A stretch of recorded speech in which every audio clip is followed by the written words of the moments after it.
So look, we all experience emotionally charged conflicts, whether it's in the workplace with a colleague, whether it's at home with a spouse, whether it's even in our country dealing with political issues. The challenge is, how do we deal with them most effectively? Now, my sense is that most people come in with like the quick fix answer. The rational approach is just listen a little bit more, talk a little bit less. And that's useful, but that's not enough. Beneath rationality is this other layer to the conflict, which is the emotional layer. You're starting to get angry. Your colleague is starting to get angry, and things start to fester. But even that is not the fundamental force driving us in conflict. What's the core? It's identity. At the end of the day, what tends to fuel our emotions in a conflict is a threat to who we are and what we stand for. And the moment I threaten what you deeply care about, all of a sudden, now we have a real emotionally charged conflict. So, the moment your identity feels threatened, all of a sudden you fall prey to a very dangerous mindset that I call the tribes effect. This is an us versus them mindset. You could be in a conflict with somebody you love, your mother, your kid, but the moment you get into this mindset, it becomes me versus you, us versus them. Think about a conflict in your own life. There are three basic characteristics to this tribal mentality. One, it's adversarial. It is me versus you. Two, it's self-righteous. I believe I am right and legitimate in my perspective, and I believe you are wrong and crazy. And element number three, this tribes effect, it is a closed system. So I will argue and defend my perspective to no ends, but I'm going to close my ears to your perspective. This is the tribes effect. We fall into it in the family dynamic, and unfortunately, just as true, national dynamics, international dynamics, we see the polarizations there.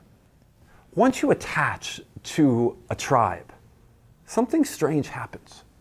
No longer is content as important, the substance of the arguments, the policies. That is important, but at the end of the day, the most important element in terms of being a part of a tribe is loyalty. Loyalty to the tribe. And the most serious offense that you can commit against your own tribe is to betray that tribe's trust, its loyalty, its essence. It's to go against the tribe in some way. You look at the United States right now, there are these huge political divides. You see the Democratic tribe or tribes, you see the Republican tribes as well. And it's very difficult for either side to even say, I understand what you're saying. Because some on the inside of each side are going to say, oh, nope, they're betraying our tribe. And the moment betraying the tribe, that's a taboo. If I break a taboo, I can suffer social punishment. I'm going to be excommunicated, I'm going to be ridiculed, or worse. But that's the challenge of our tribalistic world that we're in right now. So you could have somebody in Trumpville or Clintonville who totally is getting hammered by, well, let's say in the Trump world, who's totally going to get hammered by changes to healthcare, but they're still in that camp because they're part of the tribe. Recognizing that identity is critical. It sort of opens our eyes to what might be going on in the world around us, in our communities around us. Let's think about some of the issues that are in the public sphere. Abortion, healthcare, taxes, security of the country. All of these issues hit right to the core of our identity, who we are and what we stand for. And the moment I feel that any of those elements is threatened, now I move toward the tribes effect. Now I want to move toward being with a group of people like myself who are going to protect me and my interests from becoming trampled on. And a powerful tool you can do is to emphasize the us, the two of us. Moving from ego to we go. There we go. And it's a big difference. Watching conflict situations, I've noticed something interesting.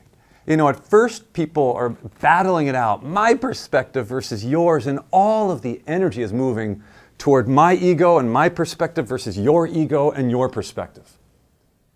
when you start to see the transition, what starts to happen is that each side recognizes there's also an us.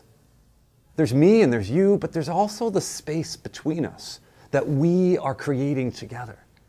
And the more you can emphasize the us, the more you can move toward real reconciliation, toward the two of you moving together towards some cooperative and sustainable outcome. I mean, looking at the rhetoric in the United States right now, there's so much divisive rhetoric. Where are the voices of us, the United States of America? And the more you get those kinds of voices, the more you can start to, in a sense, overpower the us versus them thinking. We're not trying to overpower the ideas that the people have behind their us versus them thinking. We're trying to overpower that adversarial mindset.